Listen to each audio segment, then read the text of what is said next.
함께 나누실 하나님의 말씀은 지난주에 이어서 다음 기절들로 연결이 됩니다. 3회상 25장 23절부터 38절까지예요. 좀 긴 기절이니까 교독하도록 하겠습니다. 제가 먼저 읽습니다. 아비가일이 다윗을 보고 급히 나귀에서 내려 다윗 앞에 엎드려 그의 얼굴을 땅에 대니라.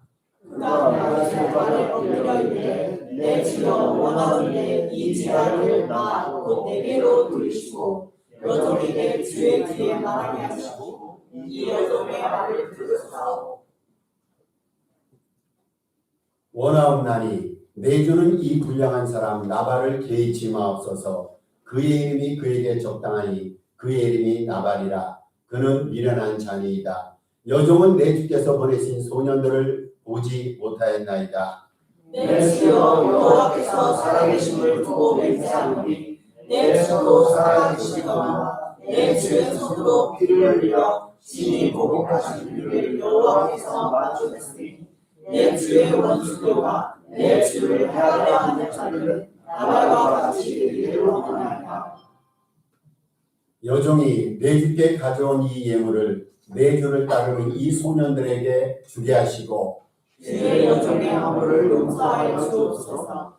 여호와께서 반드시 내 주를 위하여 든든한 집을 세우시니 이는 내 주께서 여호와의 싸움을 싸우시며 내 주의 인생에 내 주에게서 하나님을 찾을 수 없습니다. 사람이 일어나서 내 주를 쫓아 내 주의 생명을 찾을지라도 내 주의 생명은 내 주의 하나님 여호와와 함께 생명살에 속에 사였을 것이요 내 주의 원수들의 생명은 물매로 던지듯 여호와께서 그것을 던지시리이다. 여호와께서 내 주에 대하여 하신 말씀대로 모든 선을 내 주에게 행하사 내 주를 이스라엘의 지도자로 세우실 때에 내 주께서 무지한 피를 흘렸었다든지 내 주께서 친히 보복하셨다든지 함으로 말미암아 슬퍼하실 것도 없고 내 주의 마음에 걸리는 것도 없으시리니 다만 여호와께서 내 주를 후대하실 때 원하건대 내 주의 여종을 생각하소서 하니라. 다윗이 아비가일에게 이르되 오늘 너를 보내어 나를 영접하게 하시 이스라엘의 하나님 여호와를 찬송할지어다. 또 내 지혜를 칭찬할지며 또 내게 복이 있을지로다. 오늘 내가 피를 흘릴 것과 친히 복수하는 것을 내가 막았느니라. 나를 막아 너를 해하지 않게 하신 이스라엘의 하나님 여호와의 살아계심을 두고 맹세하노니 내가 급히 와서 나를 영접하지 아니하였다면 다윗의 아침에는 과연 나발에게 한 남자도 남겨두지 아니하였으리라 하니라. 다윗이 그가 가져온 것을 그의 손에서 받고 그에게 이르되 내 집으로 평안히 올라가라. 내가 네 말을 듣고 내 청을 허락하노라. 아비가일이 나발에게로 돌아오니 그가 왕의 잔치와 같은 잔치를 그의 집에 배설하고 그에 취하여 마음에 기뻐하므로 아비가일이 그 있는 잔치까지 아무 말도 하지 아니하였다.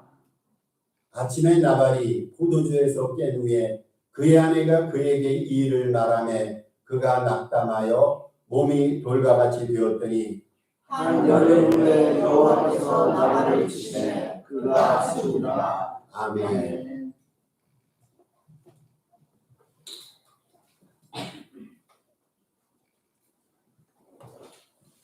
혹시 지난주 설교를 기억하시는지요? 지난주 설교 시에는 자신을 모욕준 나발에게 분노한 채 굉장히 크게 다윗이 분노를 했죠. 그래서 그를 응징하게 함으로써 다윗에게 주어진 고유한 영성 및 하나님 사람됨을 상실할 뻔했던 쉽게 표현하면 다윗을 영적 위기에 빠지게 했던 그 사건에 대해서 우리는 살펴보았습니다. 다윗이 영적 위기에 빠졌던 세 가지 이유가 있어요. 세 가지 이유가 있는데 첫째로 다윗은 평소 때는 굉장히 관대했습니다. 온유했는데 그것을 상실했어요. 그리고 두 번째로 다윗은 사람이 살아가면서 화낼 때가 있는데 이 분노를 제어하지 못합니다. 분노를 다스리라고 했는데 다윗이 엄청 화를 냈습니다. 그리고 마지막 세 번째는 어리석은 자에게 어리석은 방법으로 대항하게 했습니다. 이러한 이유 때문에 다윗은 하나님의 사람이고 왕으로 기름 부음을 받은 사람이고 앞으로 성군으로서 하나님 앞에 영광 돌릴 사람인데 다윗이 이러한 안타까운 사연, 안타까운 본인의 행위 때문에 다윗됨을 잃어버릴 뻔했고 믿음과 영성의 그 중요한 것을 잃어버릴 뻔했습니다.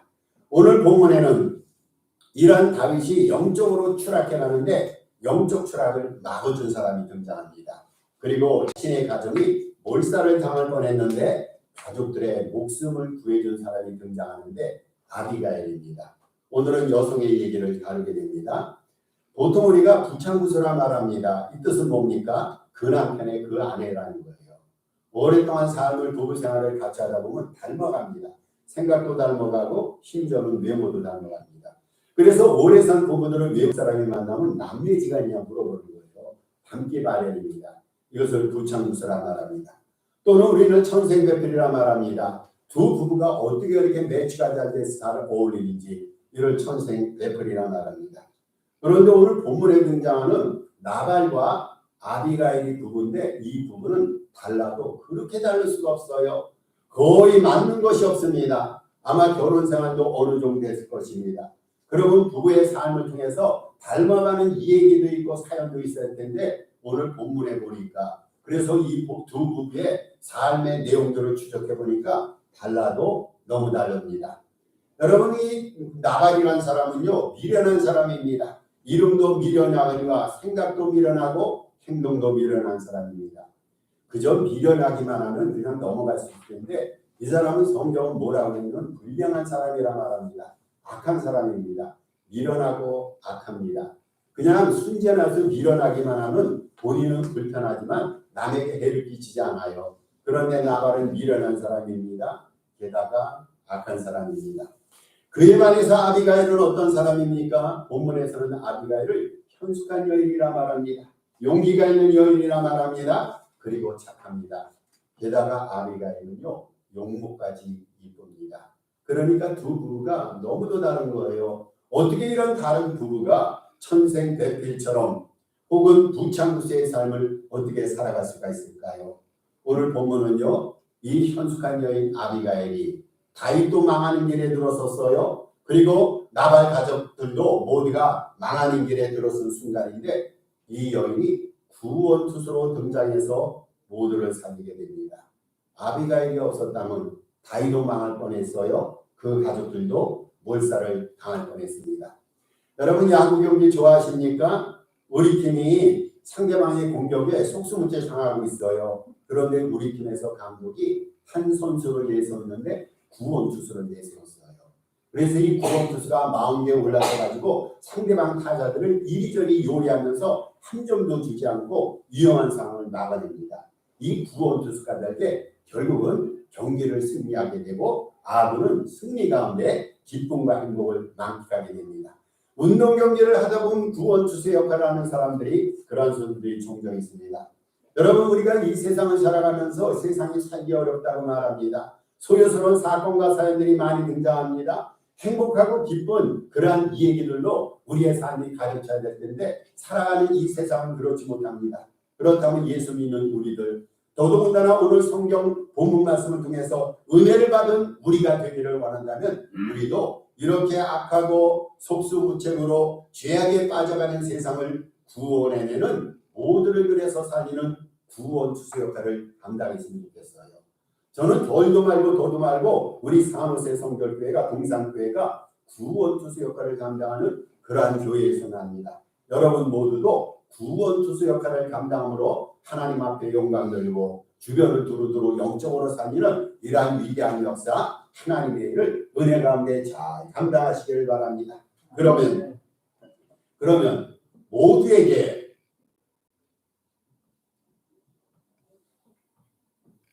절대 절명의 위기 순간에 모두를 살렸던 아비가일이 아닙니까? 아비가일은 어떻게 이런 위험한 순간에 문제를 극복하고 모두를 살렸을까요? 오늘은 세 가지 교훈을 받아봅니다. 첫째로 자신의 잘못을 인정하고 스스로 책임을 졌습니다. 여러분, 그 굉장히 중요한 거예요. 삶을 살아가면서 죄를 안 짓는 경우가 없습니다. 목사도 죄를 짓고 성인군자도 죄를 짓습니다. 우리가 모두가 실수하고 잘못한단 말이죠. 우리는 행동에 실수가 있어요. 생각에 실수가 있습니다. 우리 모두는 연약한 존재이기 때문에 우리 삶 속에는 허물과 실패와 실수로 가득 차 있어요. 그때 우리가 해야 될 일이 있어요. 잘못을 인정하고 스스로 책임을 지는 것입니다. 지금 아비가일은 분노 가득한 다윗을 보자마자 뭐라고 표현을 합니까? 모든 잘못은 나발에게 있다고 인정을 했어요. 우리가 잘못했다는 거예요. 내 남편이 잘못했다고 솔직히 인정하고 시인합니다. 그 다음에 남편에게만 잘못이 있다라고 말하는 것이 아니라 아비가일은 자신에게도 허물이 있음을 시인했어요. 여러분, 이 사건의 맥락을 살펴보면요, 정말로 아비가일이 잘못이 있습니까? 아비가일이 다윗이 분노했을 때 그 분노의 원인을 제공했습니까? 그런데 아비가일은요, 자기도 잘못했다라고 말합니다. 왜 그렇게 말합니까? 다윗이 음식을 요청하기 위해서 소년들을 보냈어요. 소년들을 보냈을 때 아비가일은 자신이 그 소년들을 못 봤다는 거예요. 그래서 결국은 사건이 이 지경에 이르렀다, 이렇게 말합니다. 자신이 처음부터 이 사실을 알았다면 음식도 제공했을 것이고 다윗의 일행을 친절히 대했을 것인데 그러지 못해서 다윗의 분노를 촉발시켰다고 말합니다. 남편 나발이 미련한 것을 인정했습니다. 나의 남편 나발은 이해력도 부족하고, 그리고 남편은 성격의 결함도 있어서 남편도 문제이고 남편도 책임이 있지만 자신에게도 허물이 있으니 용서해달라고 간청하는 거예요. 이렇게 아비가일은 가족에서 일어났던 일, 남편에게 일어났던 모든 일을 책임져 가지 않고 자기 스스로 책임을 지면서 자신을 용서해달라, 내 남편을 용서해달라 다윗에게 간청합니다. 여러분, 그녀가 스스로 책임지려 했던 이유가 뭘까요? 그것은 남편과 가족에 대한 사랑 때문이에요. 내 남편이 이해력이 부족하고 미련하다 할지라도 내 남편 혼자 책임지게 할 수 없어요. 내 남편 혼자서 죽게 만들 수 없습니다. 아비가일은요, 온 책임을 스스로 지고서라도 가정을 지키고자 하는 헌신과 애정의 마음이 있었어요. 인생을 어렵고 힘들게 하는 것은요, 문제 자체이기도 하지만 문제를 인정치 않는 것이 더 큰 문제입니다. 문제를 인정치 않는 것이 더 큰 문제예요. 그리고 문제에 대한 무감과 무책임 변명이 더 큰 문제입니다. 여러분, 이 문장 맞지 않습니까? 삶을 살아가면서 문제가 없는 순간이 있을까요? 우리가 다 문제투성이의 삶을 살아갑니다. 그러면 문제가 발생했을 때 그 문제를 인정하는 거예요. 문제에 대해서 감각의식을 갖는 겁니다. 문제를 책임지는 겁니다. 변명하지 않는 겁니다. 그런데 현대인들은요, 문제가 발생했는데 거기에 대한 책임을 지기를 회피합니다. 문제에 대해서 무감각하게 생각합니다. 우리가 몸이 아프단 말입니다. 분명히 몸속에서는 질균이 내 몸을 상해하고 있는데 거기 아픔에 대해서 감각이 없다면 어떻게 병을 치료합니까? 여러분, 우리에게 통증이 있다는 것은 좋은 거예요. 왜냐하면 병을 치료할 수 있는 요인을 제공하거든요. 그런데 문제가 발생했는데 문제를 문제로 모르고 무감각하다면 이거야말로 인생의 큰 문제라 생각합니다. 긴 여행에 한 나그네가 너무너무 피곤해서 그냥 잠깐 쉬어야겠다 생각하면서 잠에 떨어졌어요. 낮잠에 떨어졌는데 공교롭게도 그가 자고 있는 곳이 바로 깊은 우물가 옆입니다. 우물가인지 모르고 잠을 잔 거예요. 이때 신이 나타났습니다. 신이 나타나서 혀를 거치면서 젖혀차면서 이렇게 말합니다. 이렇게 말하는데, 여기서 낮잠을 자다가 우물에 빠질 뻔하면 어쩌려고, 너는 왜 여기서 자느냐, 이렇게 신이 저에게 이 얘기를 촉구합니다. 이때 이 나그네가 뭐라고 얘기했냐면요, 나는 이 우물이 우물인지 모르고 여기서 잤지만 만약에 우물 속에 나를 빠지게 했다면 그것은 신이신 당신의 책임입니다. 이렇게 책임을 전가했어요. 여러분, 이 얘기가요, 이 속에 우화 가운데 나오는 이야기입니다. 무책임으로 전전긍긍하는 현대인들을 고발하게 됩니다. 잘못은 내가 했어요. 그런데 그 잘못을 남에게 돌립니다. 더 나아가서는 하나님께 돌립니다. 여러분, 무엇인가 잘못할 때가 있어요. 그런데 잘못했을 때는요, 숨기거나 그 잘못을 은폐해서는 안 된다는 거죠. 우리가 뭔가를 잘못했다면요, 솔직히 인정하고 시인해야 됩니다. 잘못했다고 그러는데 그 잘못한 사람을 멱살 잡아 감옥에 끌고 갈 사람이 있습니까? 우리 한국인의 정서는 안 그래요. 거짓말했으면 솔직히 시인하면 됩니다. 내가 잘못했습니다. 뭔가 큰 일을 벌였다면요, 솔직히 시인하면 됩니다. 그리고 응분의 책임을 지면요, 문제가 해결이 됩니다. 여러분, 숨기고 우긴다고요, 은폐된 사실이 지워집니까? 잘못이 은폐되거나 잘못이 사라집니까? 은밀히 자라나면요, 더욱 자라서 결국은 백일하에 드러나게 됩니다. 때로는 우리 신앙 공동체, 예를 들어서 교회가 추락하는 경우가 있어요. 여러분, 그때 어떻게 하시렵니까? 교회가 좀 부흥이 되고 하나님 앞에 영광을 돌려야 되는데 반대로 교회가 반대 방향으로 흘러갈 때가 있어요. 그때는 우리 개인이요, 내 탓이요 가슴을 치면서 책임지면서 하나님 앞에 얘기해야 됩니다. 그러면 하나님이 세워주시는 거예요.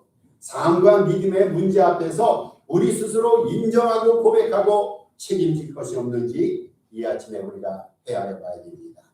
잘못을 인정하고 스스로 책임을 지면요, 희생할 수 있는 기회가 됩니다. 아비가일이 그러한 교훈을 우리에게 던져주고 있어요. 두 번째입니다. 아비가일이 두 번째 어떻게 해결했는가? 문제의 원인들을 파악하고 부족한 것을 충족시켰어요. 이거 지혜 가운데 지혜입니다. 지금 다윗이 분노했단 말이죠. 그래서 군사들을 동원했어요. 나발 가족들을 못 살기 위해서 지금 군대를 대동하고 쳐들어갑니다. 이유가 뭘까요? 다윗이 이렇게 화냈던 이유는 두 가지였어요. 사실 이게 큰 이유는 아닌데 이 두 가지 이유 때문에 천하의 다윗이 그 믿음에서 추락하고 영성이 추락하고 상실할 뻔했어요. 하나는 음식을 요청했는데 음식이 거부당했어요. 자기 일행들에게 음식을 먹이고 싶은데 그래서 그것을 요청했단 말이죠. 그런데 나발이 그것을 거부했어요. 이것 때문에 화가 났단 말이죠. 또 다른 하나가 있어요. 거친 언사 때문입니다. 나발이 자기를 거친 언사로 모욕줬다는 겁니다. 음식 요청의 거부 때문이고 거친 언사 때문에 다윗이 화가 머리끝까지 표출이 됐단 말입니다. 그런데 아비가일은 이것을 정확히 파악했어요. 그리고 문제 해결에 필요한 조처를 취했습니다. 어떠한 조처입니까? 어디서 이 아비가일이 행한 행동을 보면 참이 지혜롭다는 것을 우리가 알게 됩니다. 아비가일은 떡 200덩이, 포도주 2가죽, 양 5마리, 볶음고시 5대야, 건포도 100송이, 무화과 뭉치 200개를 다윗에게 건네주게 됩니다. 우리가 이 성경 구절은 너무 길어서 오늘 안 읽었는데 집에 가셔서 읽어보시기 바랍니다. 음식이 필요하다고 그러니까 그 음식을 제공을 안 했어요. 남편 나발이. 부자란 말이요. 이 부자가 이 정도 음식을 제공할 수가 있는데 음식을 제공하지 않았어요. 그런데 아비가일은요, 남편이 제공하지 않았던 음식들을 바리바리 싸서 다윗에게 제공을 하게 됩니다. 그런데 아비가일이 제공했던 음식의 정량은요, 애초에 다윗이 요구했던 것보다도 훨씬 이상입니다. 다윗은 예를 들면 5개를 요구했는데 아비가일은 10개를 준 격입니다. 여러분 보세요. 음식이 갈등 요인이었어요. 이것 때문에 싸움이 벌어지지 않았습니까? 음식이 갈등 요인이기 때문에 아비가일은 음식으로 문제를 해결하는 겁니다. 문제가 이건데 A라는 것이 문제인데 우리가 B라는 것을 가지고 문제를 해결하면 문제가 해결될까요? 아닙니다. A가 문제의 원인이라면요, 그 A를 공급해 주는 거예요. 또 문제가 뭐였습니까? 거친 언사입니다. 다윗이 거친 언사에서 모욕을 당했어요. 그런데 아비가일은 다윗을 어떻게 대합니까? 주라고 그러는 거예요. 주라고. 여러분, 개인인데 한 인간인데 주라고 그럽니다. 주는요, 그 당시에는 하나님을 향한 호칭이기도 합니다만은 가장 존경하는 사람들을 향한 그러한 호칭이기도 합니다. 아비가일의 생각에는 다윗이 가장 존경받을 만한 사람이라는 거예요. 나의 주라고 그럽니다. 그리고 아비가일은요, 부드럽고 존중이 담긴 그러한 언어를 사용해서 다윗을 우대합니다. 보세요. 거친 언사가 요인이 아닙니까? 문제의 요인이 아닙니까? 그러니까 아비가일은 문제를 해결하기 위해서 가장 인간의 언어 속에서 순화된 언어, 상대방의 가장 존경과 경의를 표할 수 있는 그러한 언어를 구사하면서 문제를 해결하려 했습니다. 우리가 삶을 살아가면서 문제가 있어요. 그런데 그 문제를 해결하고 극복하는 요인 중 하나는 모자라고 부족하고 연약한 것을 파악해서 그것을 확실하게 보충하는 겁니다. 지금 다윗이 뭔가 모자라서 그것을 요청하지 않았습니까? 그것을 도와달라고 요청을 한 거예요. 그런데 아비가일은 그것을 정확히 집어서 다윗에게 공급해 줌으로 문제를 해결해 줬습니다.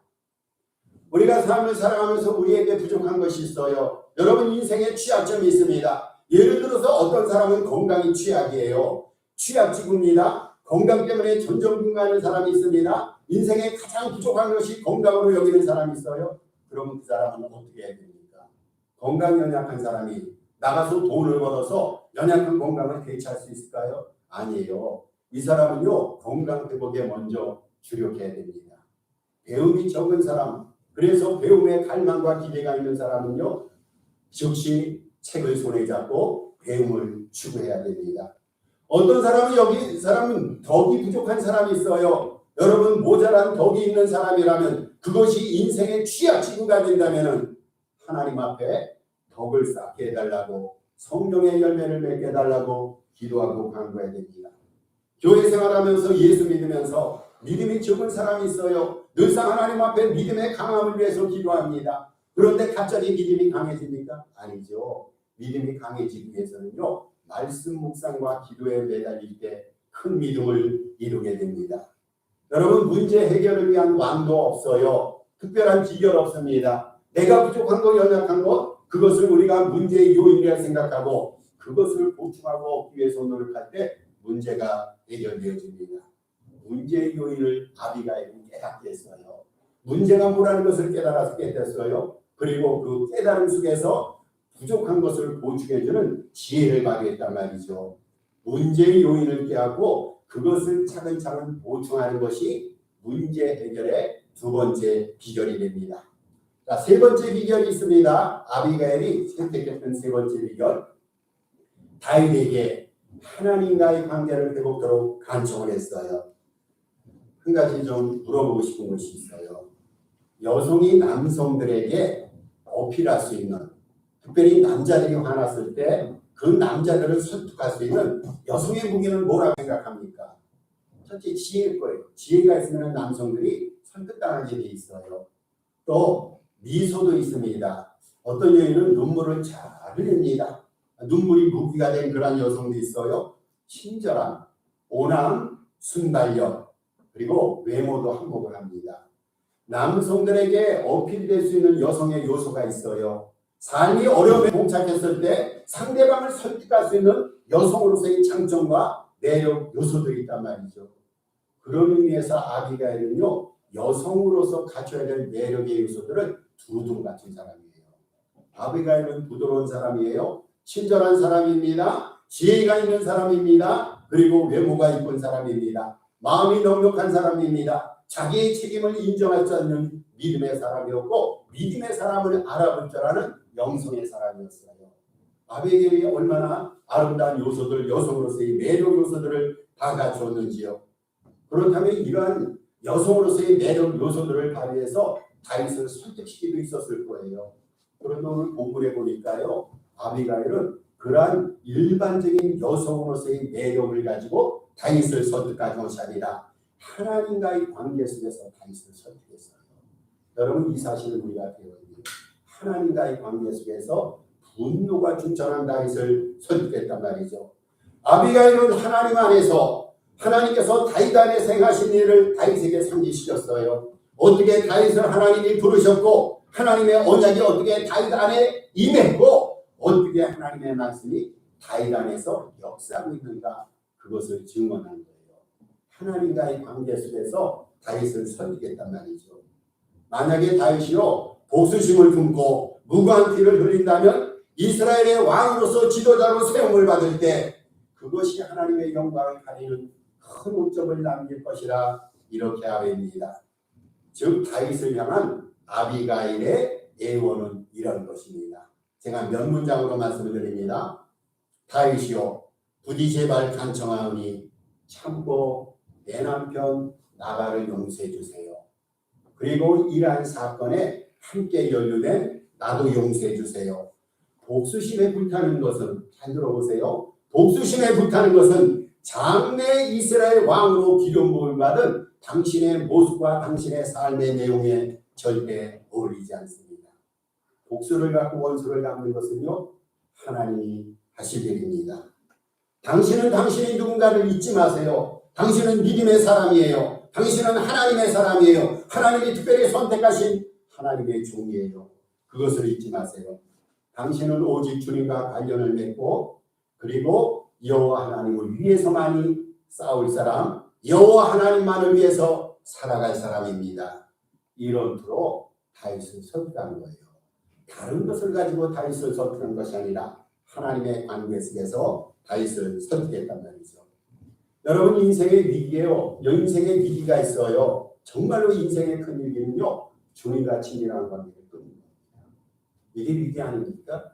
우리에게 돈이 없을 때가 있어요. 건강이 연약할 때가 있어요. 사람들로부터 오해받을 때가 있어요. 부부 사이가 안 좋을 때가 있어요. 교회 생활하면서 목사와 갈등이 있어요. 성도들 사이에 아픔과 상처가 있을 때가 있어요.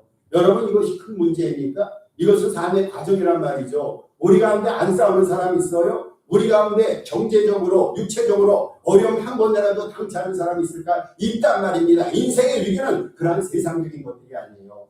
예수 믿는 사람에게 인생의 큰 위기는요, 하나님과 관계가 끊어지는 거예요. 오늘까지 예수님 잘 믿었는데 내일 하나님과 관계가 끊어지는 우리가 어떻게 영생의 삶을 살아갑니까? 여러분, 인생의 위기는요, 하나님의 뜻을 따르지 않는 거예요. 내 마음대로 사는 거예요. 자유스럽죠. 내 마음대로 사니까. 남에게 부에 간섭받지 않으니까 얼마나 편안합니까? 여러분, 이게 위기입니다. 하나님의 반성을 받지 않고 주님의 뜻을 따르지 않고 자유분방하게 사는 거 편리한 삶 같지만 이것이 죽음에 이르는 길입니다. 여러분, 우리에게 큰 문제가 있어요. 하나님의 영광을 가리는 거예요. 우리는 주님의 영광을 위해서 창조주임을 받았어요. 주님을 찬양하며 그의 새 노를 부르도록 지음을 받았는데 하나님의 영광을 가리는 행동을 합니다. 하나님의 영광을 가리는 언어를 합니다. 하나님의 영광을 가리는 계획을 짜고 그러한 삶을 살아갑니다. 이것이 인생의 최대 위기입니다. 우리들은요, 매사입니다. 매사. 저는 오늘 이 설교를 준비하면서 내가 잘 이렇게 살아야겠다 결심하고 다짐하고 또 다짐했어요. 우리들은 매사입니다. 주님 기준으로 생각하고 주님 기준으로 말하고 주님 기준으로 행동해야 됩니다. 여러분, 이것이 예수 믿는 자의 삶의 자세가 아닙니까? 주님이 우리의 주님이 되어 그러면 주님의 뜻대로 사는 거예요. 주님께서 우리에게 말하시게 하신 것을 말해야 됩니다. 주님께서 우리에게 행동하시게 한 것을 행위로 나타내야 됩니다. 주님의 뜻대로 말하고 주님의 뜻대로 행동하고 주님의 뜻대로 계획하는 것. 여러분, 교회 생활도요, 주님과의 관계 속에서 해야 됩니다. 사람과 관계가 되면서 교회 생활하는 것은요, 초기 신자 때는 그럴 수가 있어요. 그런데 믿음의 연륜이 깊어져요. 영성 지수가 깊어질수록 우리는 주님과의 관계를 내 신앙의 표준과 기준으로 살펴야 됩니다. 주님과의 관계 때문에 신앙생활을 하는 거예요. 교회가 재미가 없고 교회 프로그램이 연약하고 교회 사람들이 진부하게 느껴질 때가 있어요. 그래도 하나님은 살아 역사하십니다. 하나님은 움직이십니다. 그 하나님과의 관계 속에서 신앙생활하다 보면요, 상황과 환경에 관계없이 내 믿음이 자라가는 거예요. 이런 사람은요, 어려운 때일수록 믿음의 성숙도가 더 깊어집니다. 주님과의 관계 복원이 문제 해결의 지름길이에요. 우리가 누군가 다툴 때가 있어요. 그런데 그 이전에 하나님과 불화하면요, 주변에 있는 사람이 싫어져요. 하나님과 다투면요, 하나님과 불화는 그 누구도 싫어지더란 말이죠. 여러분, 주님의 일을 열심히 하지 않는 사람들, 주님께서 우리에게 맡긴 주님의 이름에 연루되지 않으면요, 세상 일도 하기 싫어집니다. 하나님의 일에 열심인 사람은요, 교회에 열심인 사람은요, 세상 일도 열심히 하게 됩니다. 하나님을 사랑하는 사람은요, 세상 사람들을 사랑하게 됩니다. 관건은요, 하나님과의 관계입니다. 하나님과의 관계가 끊어지면, 하나님과의 친밀 질서가 무너지게 되면 그때서부터 우리 인생은 자유분방한 인생이 되고 나발 같은 인생이 되고 영적 위기를 상실할 뻔했던 다윗 같은 인생으로 전락하고 맙니다. 행복과 성공이 뭘까요? 여러분, 우리는 돈 많이 벌니까 행복이라 말하고 성공이라 말합니다. 물론 그것도 일반적인 정의예요. 성공의 정의입니다. 그런데 참 행복, 참 성공은요, 하나님과 깊이 친밀 관계에 살아가는 것, 이것이 참 행복입니다. 그러면 아비가일의 지혜로운 행동으로 인한 결과가 뭘까요? 우리 한번 이 결과를 기대하는 마음으로 살펴보도록 하십시다. 첫째, 주님 영광이 회복됐어요. 지금 주님 백성들 사이에서 다투지 않습니까? 나발 가족들도 그 당시에는 주님의 백성이에요. 다윗 일행도 주님의 백성들입니다. 그런데 주님 백성들 사이에 서로 싸우는 거예요. 서로 싸울 때 하나님의 영광이 무너진다는 거죠. 어떻게 믿는 자끼리 싸울 수가 있어요? 어떻게 하나님의 선택된 백성들끼리 싸울 수 있어요? 그때 가장 상처받는 것은 하나님의 영광입니다. 그런데 아비가일이 지혜로운 행동을 통해서 문제를 해결함으로 우리 주님의 영광이 회복됐습니다. 여러분 할렐루야 아닙니까? 주님 영광이 회복됐어요. 두 번째 결과가 있어요. 다윗이 회복됐습니다. 올인의 다윗로 돌아온 것이에요. 다윗이 믿음을 잃어버릴 뻔했어요. 영성을 상실할 뻔했습니다. 다윗됨을 포기할 뻔했습니다. 그런데 애초에 순전하고 믿음으로 가득 찼던 다윗의 다윗됨이 아비가일의 지혜로운 행동을 위해서 회복이 되었어요. 세 번째입니다. 이 개인적입니다. 마지막 절에 나와요. 아비가일 자세는요 다윗의 아내가 되었어요. 결국은 죽지 않습니까? 남편 나발이. 그러한 경우에 다윗이 청혼을 하게 됩니다. 그래서 종래는 다윗 왕의 부인이 되었단 말이죠. 주님 영광이 회복됐어요. 다윗의 다윗 때문에 회복됐습니다. 아비가일 자신은 다윗의 아내가 되었습니다. 말씀을 열어주습니다. 우리에게도 심각한 영적 위기가 때때로 오면 합니다. 오늘 예수님 잘 믿고 끝까지 문제없이 우리 주님 나라 갈 때까지 그렇게 믿음 생활 잘하면 얼마나 좋겠어요. 그런 교회 그런 가정이라면 얼마나 좋겠어요. 그런데 문제가 발생해요. 문제 가운데서도 영적인 위기, 영적인 문제가 발생합니다. 이때 우리가 오늘 본문을 통해서 우리에게 문제 해결의 지름길, 문제 해결의 빛의 비결을 던져주었던 나비가를 기억하고 생각하면서 우리에게 만약 문제가 있다면 문제를 극복하는 저와 여러분 됐으면 좋겠습니다. 여러분 문제를 어떻게 극복한다고요? 잘못을 발견하고 그 잘못을 인정하고 잘못에 대해서 책임의식을 갖자라는 거예요. 회피하지 말고 주님 잘못했어요. 회개합니다. 용서해 주시고 그러면 문제가 해결됩니다. 문제의 요인을 파악하자는 거예요. 이게 지름길 아닙니까? 문제 요인을 파악해서 아픈 것은 치료해주고 부족한 것은 공급받고 모자란 것은 채워줌으로써 문제를 해결하는 것이 우리에게 주어진 지혜입니다. 무엇보다도 하나님과 관계에 회복하셔야 됩니다. 하나님을 섬긴다 섬겨왔는데 주님을 믿는다 믿어왔는데 하나님과 우리 사이의 거리가 장거리 거리만한 먼 거리가 아닙니다. 하나님께서 불러도 우리의 목소리에 응답하시지 않은 그러한 가까이 하기에는 먼 당신이 아닌가를 생각하면서 하나님과의 관계 회복에 주력할 때 어떠한 문제도 모든 문제가 주 안에서 해결짐을 받을 줄로 믿습니다. 오늘 우리 주신 말씀을 생각하면서 합심해서 또 10월 중에 기도 제목도 있습니다. 한 2분 정도